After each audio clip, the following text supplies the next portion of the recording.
दोस्तों, हमने अभी प्रश्नावली 1.1 के सभी सवालों को सॉल्व किया, जिसमें हमने सवाल नंबर 7 एक बार छोड़ दिया था।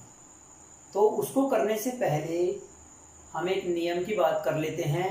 जो पहले नियम पढ़े थे, परिमेय संख्याओं के गुण पढ़े थे, उसमें हमने ये नियम साहचर्यता एसोसिएटिव लॉ छोड़ दिया था और उसी पर बेस्ड क्वेश्चन नंबर 7 भी हमने छोड़ दिया था। अब हम इस वीडियो में आगे हम साहचर्यता के नियम के बारे में डिटेल से विस्तृत रूप से समझेंगे कि साहचर्यता का नियम क्या होता है। तो शुरू करते हैं एसोसिएटिव लॉ साहचर्यता। क्रम विनिमयता कम्यूटेटिव लॉ के बारे में हमने बात की थी कि उसमें दो संख्याएं होती हैं, दो परिमेय संख्याएं होती हैं और उनका हम क्रम बदलते हैं और जांच करते हैं कि कम्यूटेटिव लॉ लागू हो रहा है या नहीं। अब साहचर्यता में क्या होगा, हमारे पास यहाँ पर 3 परिमेय संख्याएं होनी चाहिए। कितनी परिमेय संख्याएं होनी चाहिए? 3 रेशनल नंबर्स अपने पास होने चाहिए। 3 रेशनल नंबर्स अपने पास होने चाहिए। ये तो पहली बात होगी। अब हम देख लेते हैं कि ये नियम किस प्रकार काम करता है। एक स्टैंडर्ड फॉर्म में, एक मानक रूप में, इसका क्या ले लेते हैं? अब सबसे पहले हम एक मानक रूप ले लेते हैं, स्टैंडर्ड फॉर्म ले लेते हैं। मान लो एक रेशनल नंबर है, एक परिमेय संख्या है a, दूसरी रेशनल नंबर परिमेय संख्या है b और तीसरा रेशनल नंबर, तीसरी परिमेय संख्या है c। ये केवल हम मानक रूप के बारे में बात कर रहे हैं, स्टैंडर्ड फॉर्म के बारे में बात कर रहे हैं। मैंने क्या किया, अगर मैं इनको जोड़ना चाहूं, तीनों को मैंने क्या कर दिया? जोड़ दिया। और शुरू के दो जो रेशनल नंबर हैं, परिमेय संख्या हैं, उनके बीच में कोष्ठक ब्रैकेट लगा दिया और तीसरे को इस कोष्ठक ब्रैकेट से बाहर रख दिया। फिर जो परिमेय संख्याएं आएंगी, रेशनल नंबर आएंगे, उनको अपन सोल्व यहाँ पर कर लेंगे, आंसर निकाल लेंगे। फिर दोबारा क्या करेंगे, वही तीनों रेशनल नंबर लेंगे, वही तीनों परिमेय संख्याएं इस प्रकार यहाँ पर रख देंगे।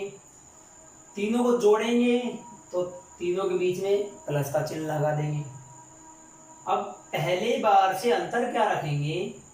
पहली बार में क्या किया था, दो परिमेय संख्याओं के बीच शुरू की, इन परिमेय संख्याओं के बीच ब्रैकेट कोष्ठक लगाया था, तीसरा बाहर।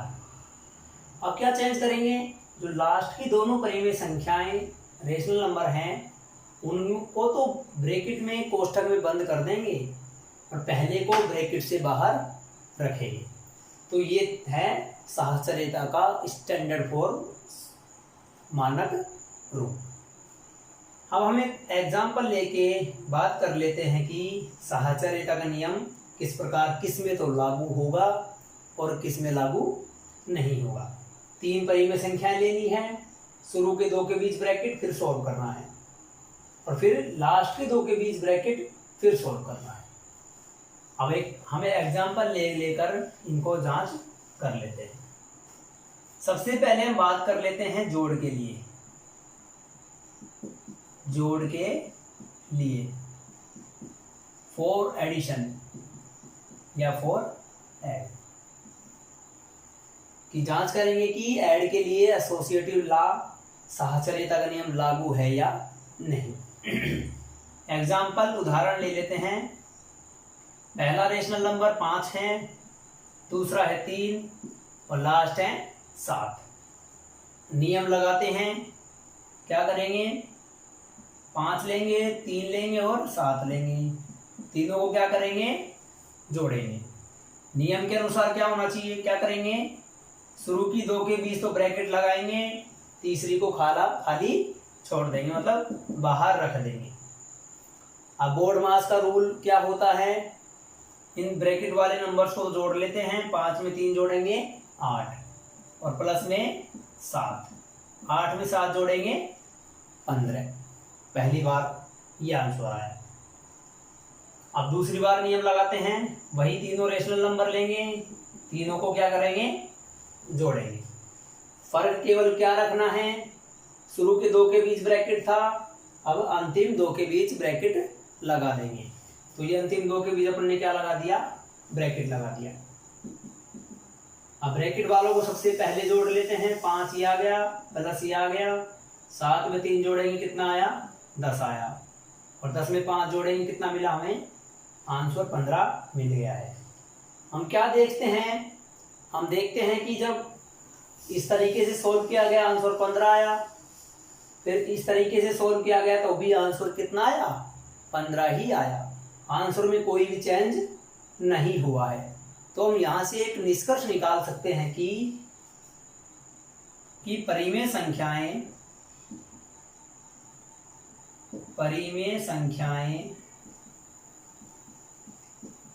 जोड़ के लिए साहचर्य हैं। Rational numbers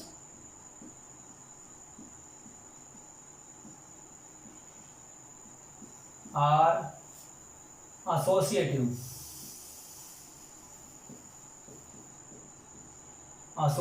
for addition, for add। तो परिमेय संख्याएं जोड़ के लिए क्या होती हैं, साहचर्य होती है। अब बात कर लेते हैं बाकी के लिए।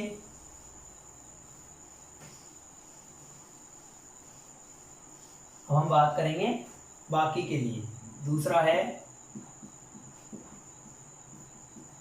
बाकी के लिए, फॉर सब्ट्रैक्ट। वही 3 परिमेय संख्या लेंगे, 6 मान लो, दूसरा मान लो 8, तीसरा मान लो 3। पहला नियम क्या होगा, 6, 8, 3, तीनों को माइनस करना है तो तीनों के बीच में क्या लगा देंगे, माइनस लगा देंगे। और रूल्स कैसे करेंगे, शुरू की 2 के बीच ब्रैकेट, लास्ट वाला बाहर। अब ब्रैकेट वाला सबसे पहले सोल्व कर लेते हैं। 6 में से 8 माइनस करेंगे, 6 प्लस का है और ये माइनस का है, दोनों के चिन्ह अलग अलग हैं तो घटेंगे, सीधी सी बात है। 8 में 6 घटाएंगे 2, और माइनस वाला बड़ा है इसलिए माइनस का 2 लग गया, और ये माइनस का 3 आ गया। ठीक है, अब दोनों माइनस के हैं तो दोनों माइनस के हैं तो दोनों क्या हो जाएंगे, जुड़ जाएंगे, और माइनस का कितना आ जाएगा, 5 आ जाएगा, क्योंकि दोनों माइनस के हैं इसलिए जुड़ गए और चिन्ह माइनस का ही लग गया।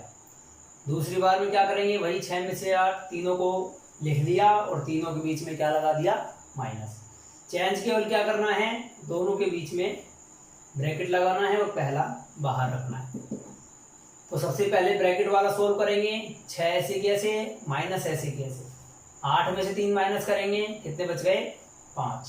ध्यान रखना ये माइनस बाहर है, अभी इस माइनस का 8 से कोई लेना देना नहीं है। ये 8 में से 3 घटाएंगे, माइनस करेंगे, 5 आ गया। 6 में से 5 माइनस करेंगे, कितने आए, प्लस का 1। क्या देखते हैं, हम देखते हैं कि जब शुरू के 2 के बीच ब्रैकेट था तो -5 आंसर आया, अंतिम 2 के बीच ब्रैकेट आ गया तो आंसर 1 आ गया। मतलब ब्रैकेट की जगह बदलने पर ही आंसर में क्या आ गया, परिवर्तन, चेंज आ गया। आंसर सेम नहीं रहा, वही रहा। तो हम यह निष्कर्ष निकालेंगे कि जो रेशनल नंबर हैं, परिमेय संख्याएं हैं, वो सब्ट्रैक्शन, बाकी के लिए एसोसिएटिव, साहचर्य नहीं होती हैं। तो सो वी कैन राइट, हम क्या लिख सकते हैं, परिमेय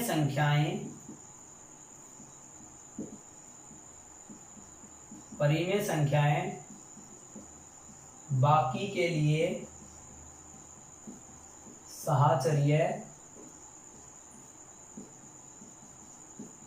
नहीं है। Rational numbers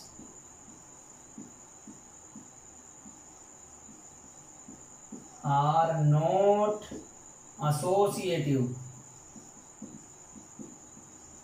for subtract. बाकी के लिए परिमेय संख्याएं साहचर्य नहीं है, क्योंकि ब्रैकेट का स्थान बदलते ही आंसर में क्या आ गया, बदलाव आ गया है। अब बात कर लेते हैं बाकी के लिए, सॉरी गुणा के लिए। फॉर मल्टीप्लाई,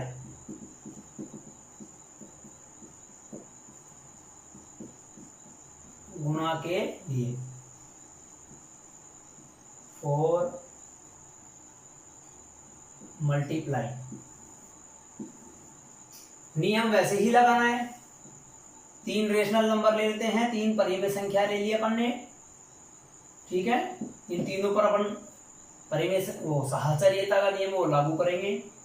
6, 5, 7 तीनों को क्या करना है, गुणा करना है।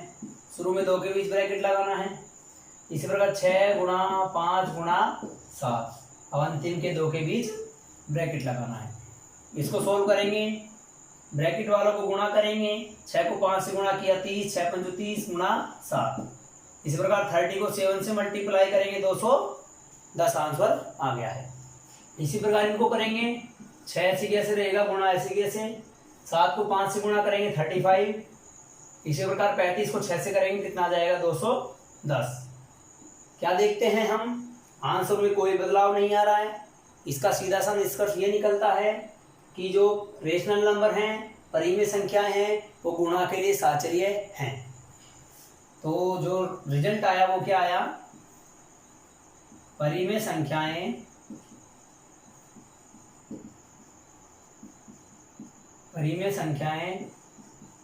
गुणा के लिए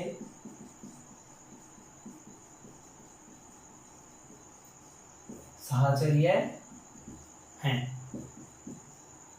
rational number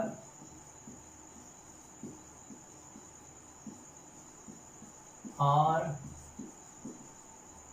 associative for multiplying.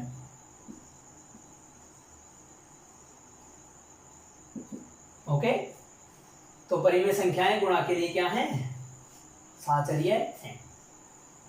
अब आखिरी संक्रिया, आखिरी ऑपरेटर के बारे में बात कर लेते हैं, जो कि है डिवीजन भाग, कि भाग के लिए परिमेय संख्याएं साहचर्य है या नहीं।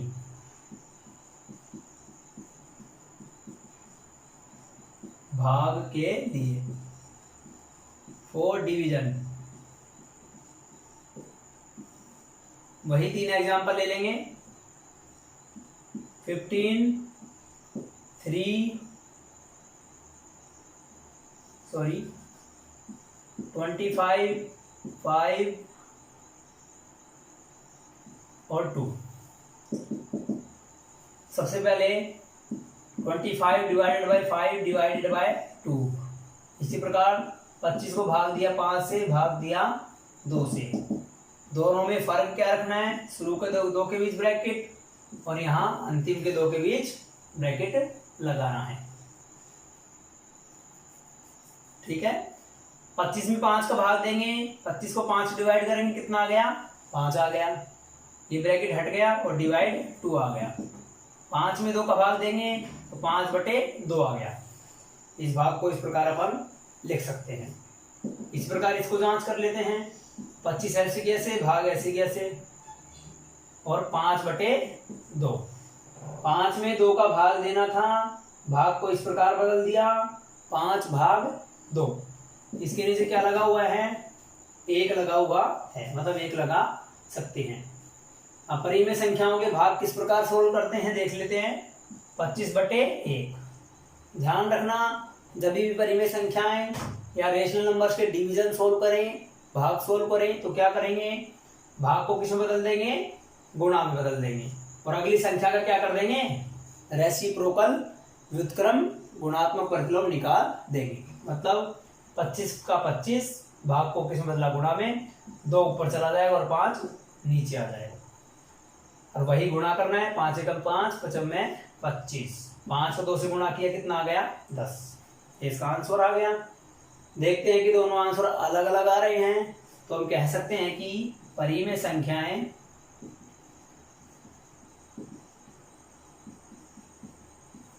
संख्याएं भाग के लिए साहचर्य नहीं है। So we can write rational numbers are not associative for division.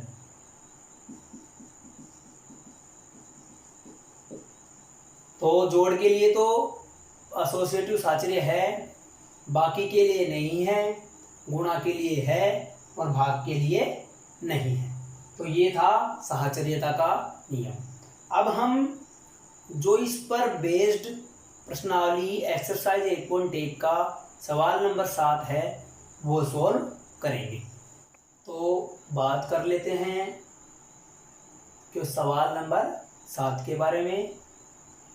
बताइए कौन से गुणधर्म की सहायता से आप 1/3 गुणा ब्रैकेट 6 गुणा 4/3 ब्रैकेट बंद को ब्रैकेट 1/3 गुणा 6 गुणा 4/3 के रूप में अभिकलन करते हैं। Tell what property allows you to complete 1/3 multiply 6 multiply with 4/3 as 1/3 multiply 6 multiply with 4/3। हम यहाँ देखते हैं कि इस नंबर को, मतलब इसका जो आंसर आएगा उसको, उस आंसर को इस आंसर के इक्वल में अपन दिखा सकते हैं। और वो आंसर आप किस प्रॉपर्टी के हिसाब से आप दिखाओगे। यहाँ हम देखते हैं कि तीनों नंबर सेम हैं, यहाँ भी तीनों नंबर सेम हैं, तीनों नंबर मल्टीप्लाई हो रहे हैं और यहाँ भी तीनों नंबर गुणा मल्टीप्लाई हो रहे हैं। केवल फर्क इस बात का है कि यहाँ लास्ट के दो नंबर्स के बीच ब्रैकेट लगा हुआ है और यहाँ शुरू के 2 नंबरों के बीच ब्रैकेट लगा हुआ है। और हम अभी अभी बात कर चुके हैं कि यह जो रेशनल नंबर्स हैं वो गुणा के लिए एसोसिएटिव होते हैं। ये भी गुणा हो रहे हैं और ये भी गुणा हो रहे हैं, और दोनों को अपन अगर सोल्व करेंगे तो आंसर सेम आएगा क्योंकि गुणा हो रहे हैं। और प्रॉपर्टी कौन सी लगेगी, एसोसिएटिव लॉ, साहचर्यता लगेगी। तो हम सीधी सी एक लाइन में इसका आंसर लिख सकते हैं कि साहचर्य गुणधर्म के हिसाब से, साहचर्यता गुणधर्म की सहायता से, with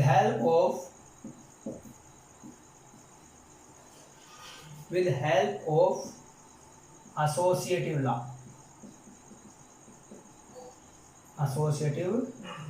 law। तो हम यहाँ प्रश्नावली 1.1 के बारे में पूरा विस्तृत रूप से डिटेल से डिस्कस कर चुके हैं। अगली वीडियो में हम बात करेंगे एक्सरसाइज 1.2 के बारे में। तब तक के लिए आप सभी का धन्यवाद।